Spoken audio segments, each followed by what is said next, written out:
अस्सलाम वालेकुम guys, I am Zeeshan Rashid with online economic solution. उम्मीद है आप सब खैरियत से होंगे। लास्ट टाइम हमने डिस्कस किया था slopes of indifference curve and budget line, और उसके साथ साथ हमने देखा था इंडिफरेंस कर्व अप्रोच में कंज्यूमर इक्विलिब्रियम कहाँ पे होता है। तो आज जो हमारा टॉपिक है वो कुछ उसी के रिलेटेड है, कंज्यूमर इक्विलिब्रियम के रिलेटेड है।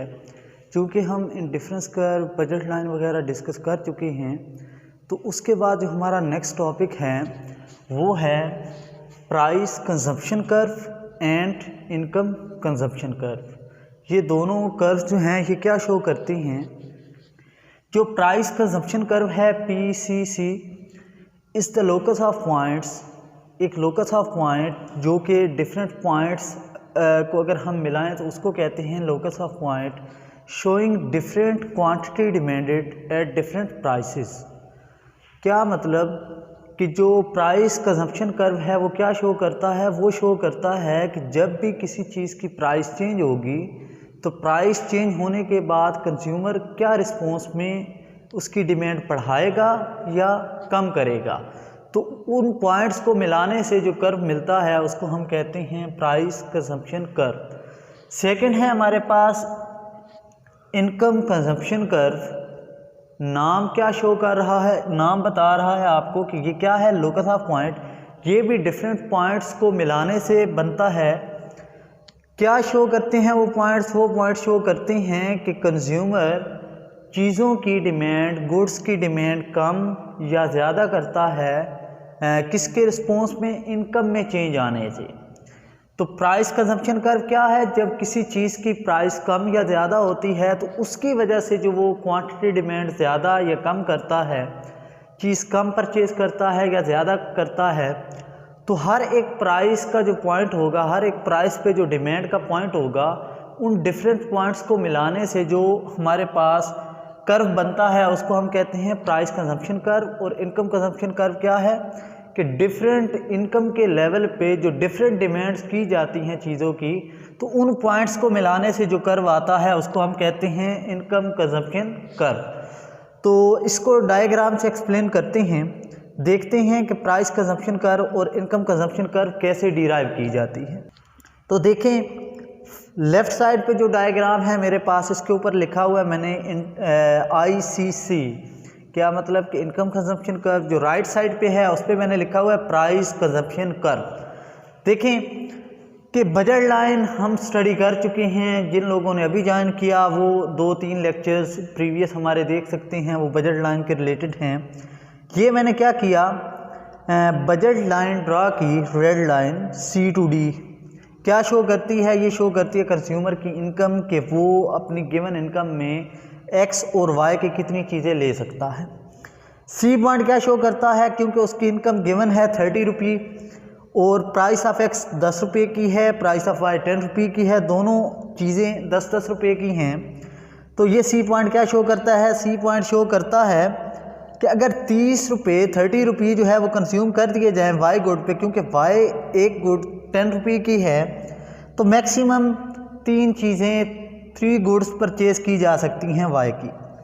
D पॉइंट क्या शो करता है? D पॉइंट शो करता है कि अगर 30 रुपये कंज्यूम कर दिए जाएं X गुड पे, जो कि एक X गुड 10 रुपये की है, तो मैक्सिमम X गुड्स कितनी परचेज़ की जा सकती हैं? 3। ठीक है, तो इन दोनों पॉइंट्स को मिलाने से जो लाइन आती है इसको हम कहते हैं बजट लाइन। ठीक है, अब देखते हैं कि इनकम कंजप्शन कर्व डिराइव कैसे की जाती है। तो फॉर एग्जांपल मैं कहता हूं कि कंज्यूमर की इनकम की लिमिट C to D थी। इसी लाइन के ऊपर रहते हुए वो कोई ना कोई बंडल X और Y का परचेज़ कर सकता है। इससे बाहर वो नहीं जा सकता क्योंकि उसके लिए फिजिबल नहीं है, उसके पास इनकम नहीं है कि इससे बाहर कोई भी बंडल परचेज़ कर सके। इससे अंदर वो जो लाइन के अंदर रहते हुए परचेज़ कर सकता है। लेकिन क्या होगा कि अंदर अगर आप कोई भी पॉइंट लेंगे इसके कहीं पे भी, उसको हम कहते हैं अंडर यूटिलाइजेशन ऑफ बजट। कि आपने बजट को एक्सेक्ट यूटिलाइज नहीं किया बल्कि आप कुछ सेविंग कर रहे हो, जबकि आपने सेविंग नहीं करनी होती, इनकम सारी की सारी कंज्यूम करनी होती है। ठीक है, तो सारी की सारी इनकम कंज्यूम करने के लिए आपको इसी लाइन के ऊपर रहना पड़ेगा। फॉर एग्जांपल मैं कहता हूँ कि कंज्यूमर जो है इनिशियली ये बंडल परचेज कर रहा था, 2 वाई गुड्स और 1 एक्स गुड। 2 वाई गुड्स पे कितनी इनकम कंज्यूम कर रहा है, 20 रुपी, 10 रुपी पर वाई गुड है तो 20 इस पे, और 1 गुड एक्स जो है जिसकी प्राइस 10 है तो 10 + 20 30 इनकम उसकी सारी की सारी कंज्यूम। तो इसका मतलब है ये पॉइंट क्या था, हमने देखा था कि फॉर एग्जांपल ये इंडिफरेंस कर्व है और ई पॉइंट पे कंज्यूमर वाज इन इक्विलिब्रियम। तो कंज्यूमर कहाँ पे इक्विलिब्रियम में है, ई पॉइंट पे। 2 वाई गुड्स लेता है, 1 एक्स गुड लेता है, और ई पॉइंट पे हमने देखा कि स्लोप ऑफ इंडिफरेंस कर्व और स्लोप ऑफ बजट लाइन दोनों इक्वल हैं, तो कंज्यूमर मैक्सिमम सेटिस्फेक्शन ले रहा है।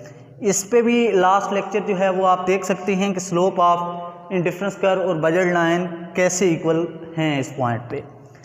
तो अब देखें, हमने क्योंकि इनकम कंजम्पशन कर्व ड्रा करना है, तो मैं कहता हूँ अब इनकम कंजम्पशन कर्व 30 रुपये पे, 30 जब इनकम थी तो आप 2 वाई 1 एक्स ले रहे थे। अब फॉर एग्जांपल आपकी इनकम क्या हो चुकी है, 40 रुपये हो चुकी है, इनकम इंक्रीज हो चुकी है।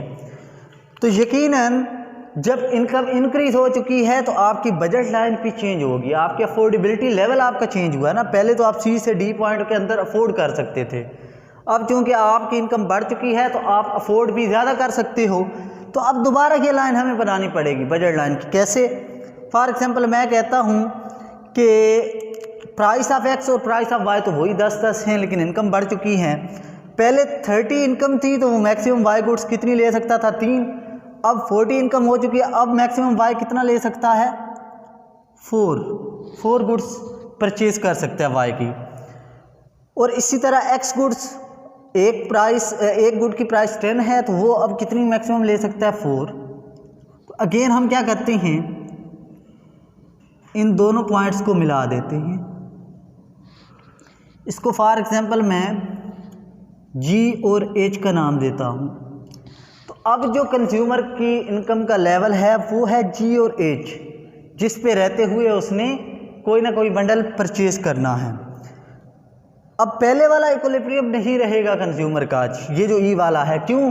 क्योंकि हमने कहा था कि जो बजट लाइन है इंडिफरेंस कर्व उसके टेंजेंट होगा तो फिर मैक्सिमम सेटिस्फेक्शन है, अदरवाइज नहीं है। तो ये इंडिफरेंस कर्व अब ब्लू लाइन जो है उसके टेंजेंट नहीं है बल्कि रेड लाइन के टेंजेंट है।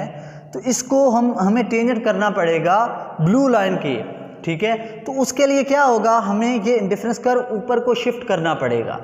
अब शिफ्ट कहाँ पे करना है, क्वेश्चन इज दैट कि इधर इसके राइट साइड पे, लेफ्ट साइड पे या अपर साइड पे, ठीक है। तो ये डिपेंड करता है गुड्स की डिमांड पे कि गुड्स की डिमांड बढ़ेगी या कम होगी इनकम के बढ़ने से। तो जैसे मैं एक्सप्लेन कर चुका हूँ कि नॉर्मल गुड्स क्या होती हैं, नॉर्मल गुड्स वो होती हैं जिनकी डिमांड इनकम बढ़ने से बढ़ जाए उसको नॉर्मल गुड कहते हैं, और जिनकी डिमांड इनकम के बढ़ने से कम हो जाए उसको इन्फीरियर गुड कहते हैं।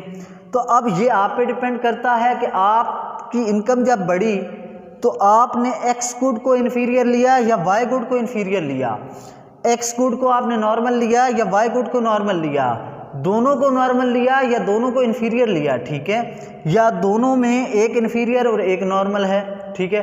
तो इस पे डिपेंड करता है। फॉर एग्जांपल मैंने फर्स्ट केस लिखा जिसमें मैंने कहा कि एक्स क्या है, नॉर्मल है, और वाई गुड क्या है, इन्फीरियर है। तो हमें पता है कि नॉर्मल की डिमांड बढ़ती है जब इनकम बढ़ती है और इन्फीरियर की डिमांड कम होती है जब इनकम बढ़ती है। तो इनकम चूँकि 40 हो चुकी है, बढ़ चुकी है, तो एक्स नॉर्मल गुड है तो एक्स की डिमांड पहले की निस्बत बढ़नी चाहिए। पहले अगर आप एक चीज़ परचेज कर रहे थे अब एक से ज़्यादा करेंगे। और इन्फीरियर गुड वो है इनकम के बढ़ने से जिसकी डिमांड कम हो जाती है। तो इसका मतलब है पहले आप इन्फीरियर गुड कितनी ले रहे थे, 2 गुड्स, अब क्या हुआ, इनकम के बढ़ने से अब 2 से कम परचेज करोगे, ठीक है। तो 2 से कम परचेज करने के लिए आपको क्या करना पड़ेगा, जो नई बजट लाइन है उसमें मैंने कहा कि वाई गुड इन्फीरियर है, 2 से कम परचेज करना है। तो आप क्या करोगे, इसकी एक गुड वाई की 2 से आपने डिमांड कम कर दी, और इसी तरह जो एक्स गुड है उसकी पहले डिमांड कितनी थी, 1, तो अब आप उसकी क्या कर देते हो, 3। पहले एक डिमांड थी, अब आपने उसकी डिमांड को बढ़ा दिया। क्यों? क्योंकि वो नॉर्मल गुड है। तो अब नया पॉइंट आपका इक्विलिब्रियम का यहाँ पे आएगा और आपका इंडिफरेंस कर्व इसके टेंजेंट होगा, ठीक है। तो ये क्या था, इक्विलिब्रियम चेंज हो चुका है, ई से ई डैश पे जा चुके हैं आप इनकम के चेंज होने की वजह से, जबकि प्राइसेस फिक्स हैं। तो अब इन दोनों पॉइंट्स को जब आप मिलाओगे, इन दोनों पॉइंट्स को जब आप मिलाओगे, ये इसको कहते हैं इनकम कंजम्पशन कर्व, कि इनकम के चेंज होने से आपने चीज़ों की डिमांड बढ़ाई या कम की, ठीक है। तो आप देखें कि इस पे इनकम आपकी 30 थी, इस पॉइंट पे आपकी इनकम 40 थी, तो इनकम के बढ़ने से आपने इसकी डिमांड वाई गुड जो कि इन्फीरियर है उसकी डिमांड आपने कम कर दी, एक्स गुड जो कि नॉर्मल है उसकी डिमांड आपने बढ़ा दी। तो हमने कहा था ना लोकस ऑफ पॉइंट, तो हम क्या कर रहे हैं, एक पॉइंट ये था इक्विलिब्रियम का, एक ये, इन दोनों को जो मिलाया तो एक लाइन हमारे पास बनी ये वाली। अगर इनकम और बढ़ा लें आप 40 से 50 कर लें तो एक और लाइन इसके ऊपर आ जाएगी। तो वो जो नेक्स्ट बंडल आप क्या करोगे, परचेज करोगे, वो इसकी राइट साइड पे होगा और नीचे की तरफ होगा। क्यों? क्योंकि इनकम मज़ीद बढ़ने से आप एक्स की डिमांड क्या कर दोगे, 3 से बढ़ा दोगे और इसकी डिमांड 1 से भी कम कर दोगे, क्योंकि ये इन्फीरियर इनकम के बढ़ने से डिमांड कम होती है, ठीक है। तो वो कहीं पे पॉइंट आपका यहाँ पे या इससे भी नीचे कहीं आएगा नई इनकम के लेवल पे, जो इसके ऊपर लाइन बनेगी, ठीक है।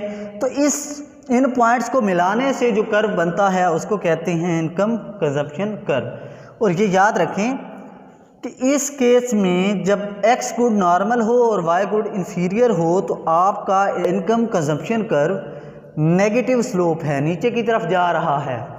नेगेटिव स्लोप का क्या मतलब है कि वाई एक्सिस पे जो चीज़ है, जो भी वेरिएबल है वो कम होता है, तो राइट साइड वाला जो आपका एक्स एक्सिस पे है वो बढ़ता है। या फिर क्या होता है कि आपका वाई एक्सिस पे जो वेरिएबल है वो बढ़ता है, तो जो राइट साइड पे एक्स एक्सिस पे आपका वेरिएबल होता है वो कम होता है। इसको कहते हैं नेगेटिव स्लोप होना कर्व का, ठीक है।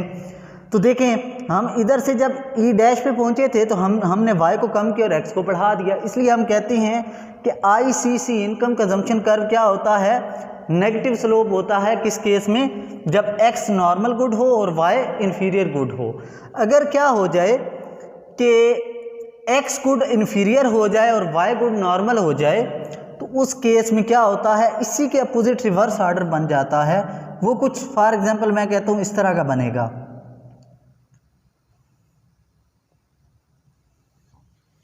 ये देखें,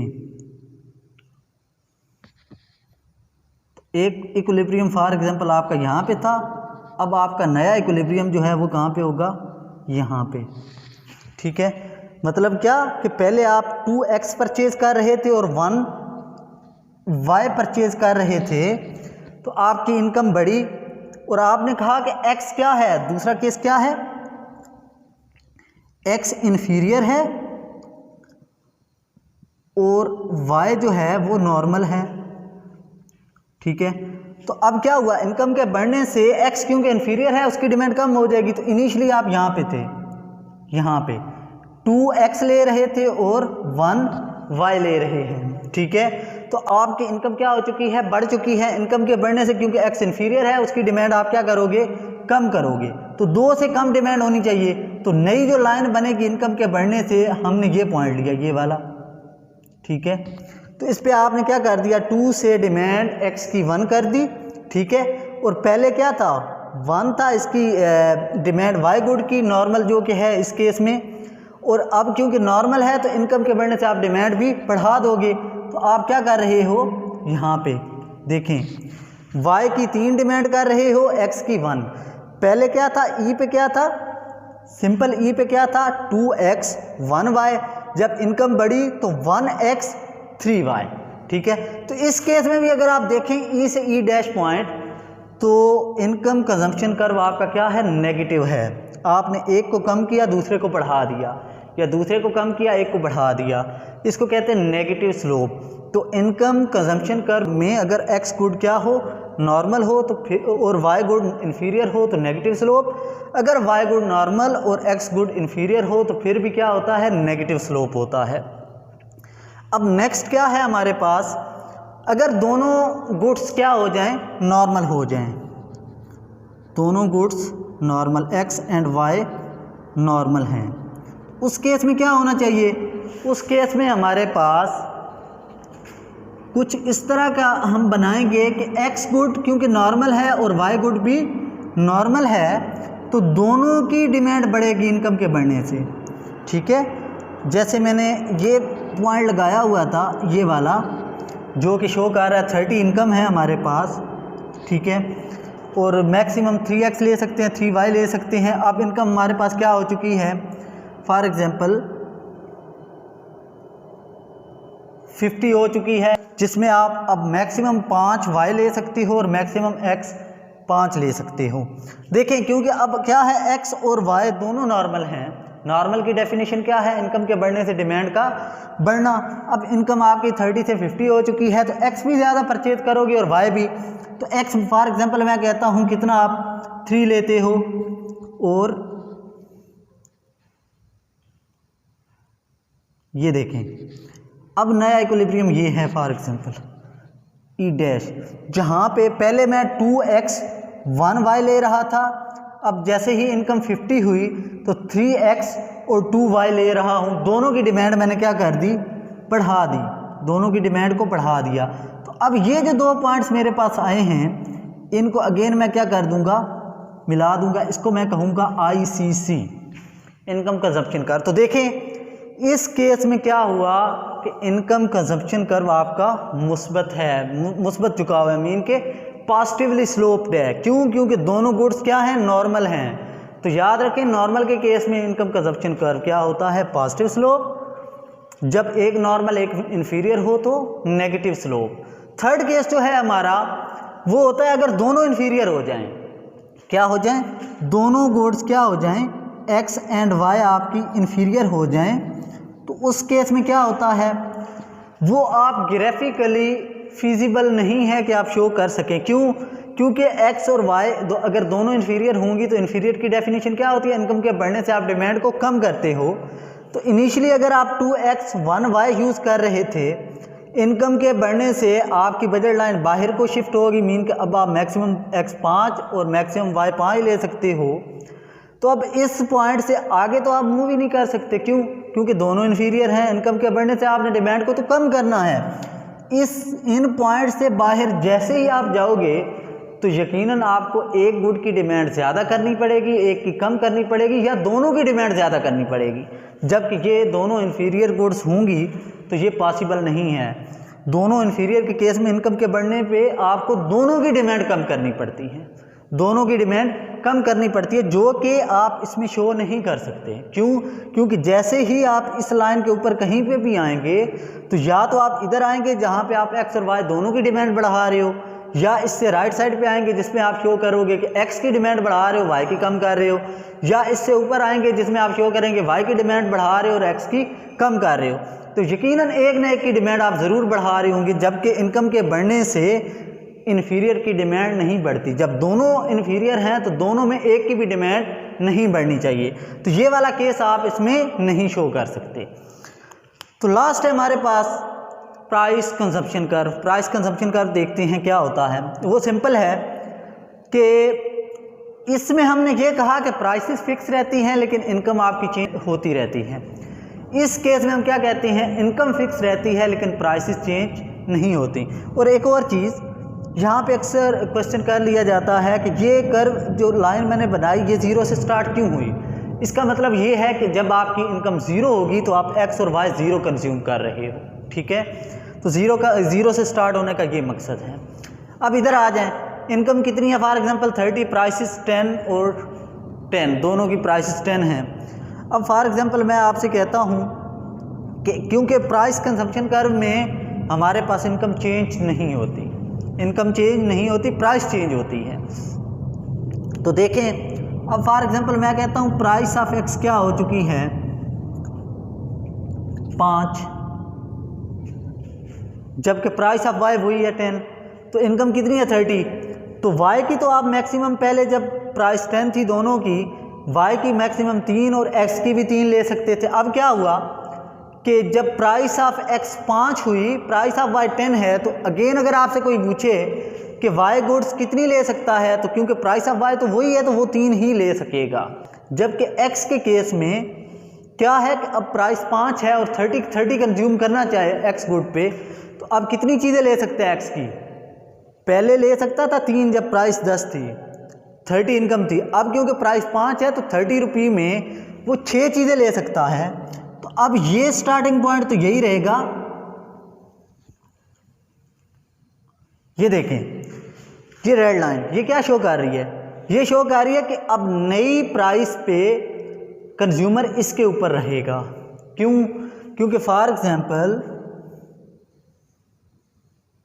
इनिशियली वो इस पॉइंट पे था, ई पे एक वाई ले रहा था, 2x ले रहा था, ठीक है। अब देखें क्या हुआ कि प्राइस ऑफ एक्स 5 हो चुकी है, तो ये उसकी पहले इनकम की लिमिट थी।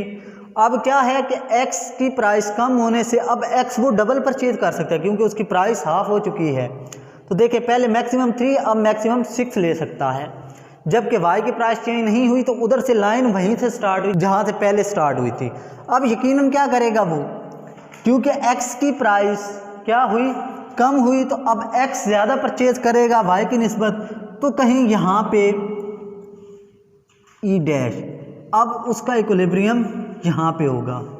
पहले कहाँ पे था? फॉर एग्जांपल यहाँ पे था जहाँ पे इंडिफरेंस कर्व और बजट लाइन टेंजेंट थे। अब जब x की प्राइस कम हुई तो कम होने से उसकी इनकम रही 30, लेकिन इनकम की परचेजिंग पावर उसकी बढ़ चुकी है, तो उसी 30 के साथ अब वो x की 6 गुड्स परचेज कर सकता है। तो उसका नया इक्विलिब्रियम पॉइंट कहाँ पे है? फॉर एग्जांपल यहाँ पे, जिसमें वो फॉर एग्जांपल 4 चीज़ें x की परचेज करता है, ठीक है, और एक y की। देखें 10 रुपये इस पे और 5 रुपये की x गुड है तो 20 इस पे, 30 रुपये उसके पूरे हो गए। तो अब देखें जो हमारे पास प्राइस कंजम्पशन कर्व है वो क्या है? वो ये है, इन दोनों पॉइंट्स को मिला दें, इन दोनों पॉइंट्स को, इसको कहते हैं PCC, प्राइस कंजम्पशन कर्व।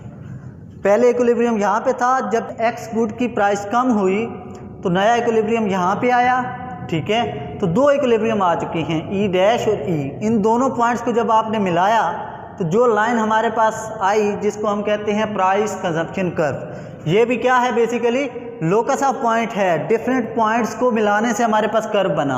हमने 2 लिए, आप बेशक 5 से प्राइस और कम कर लें 2.5, एक और लाइन इस तरह की और फैल जाएगी। अब वो 12 चीज़ें ले सकेगा उसी 30 रुपये में, ठीक है।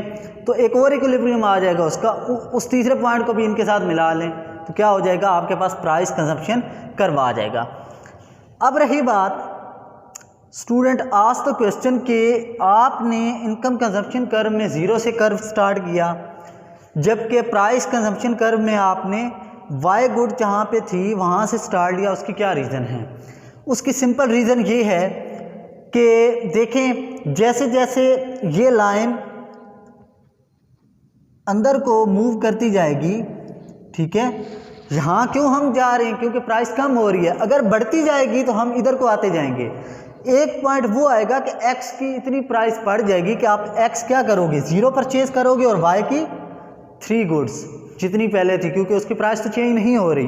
तो जैसे जैसे प्राइस बढ़ती जाएगी इक्विलिब्रियम अंदर को शिफ्ट होता जाएगा, जैसे जैसे कम होती जाएगी इक्विलिब्रियम बाहर को। क्यों? क्योंकि x वो ज़्यादा परचेज कर रहा है। तो ये देख लें कि ये स्टार्ट होने का मकसद यही है कि यहाँ पे क्योंकि प्राइस x की बहुत ज़्यादा थी, आप सिर्फ y परचेज कर रहे हो। इसकी राइट साइड पे x की प्राइस कम होती गई, जिसकी वजह से आप y थोड़ा कम कर दिया आपने, और x क्योंकि अब चीपर है तो x आप ज़्यादा परचेज करते जा रहे हो। इसलिए ये जो कर्व है PCC ये A पॉइंट से स्टार्ट होगा। तो दैट्स ऑल फ्रॉम टुडे। इंशाल्लाह नेक्स्ट जो लेक्चर होगा हमारा स्लट्स के इक्वेशन हम देखेंगे, वो क्या होती है, उनके ग्राफ्स कैसे शो करते हैं स्लट्स के इक्वेशन के, और प्राइस राइज और फॉल तीनों केसेस देखेंगे। तो चैनल को सब्सक्राइब करें, लाइक करें। नेक्स्ट लेक्चर तक के लिए इजाज़त दें। अल्लाह हाफ़िज़।